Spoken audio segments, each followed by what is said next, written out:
Sa isang pahayag, tiniyak ni dating Senador Ferdinand Bongbong Marcos Jr. na magkakaroon ng murang bigas na hanggang 20 pesos ang presyo kada kilo.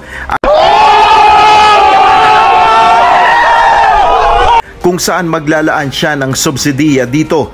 Para mangyari ito, ayon sa dating senador, ipag-uutos niya na magkaroon ng inventaryo ng ani ng palay sa Pilipinas. Kasunod dito ay maglalabas siya ng isang executive order authority na bilhin ng pamahalaan ng lahat ng aning bigas ng mga magsasaka.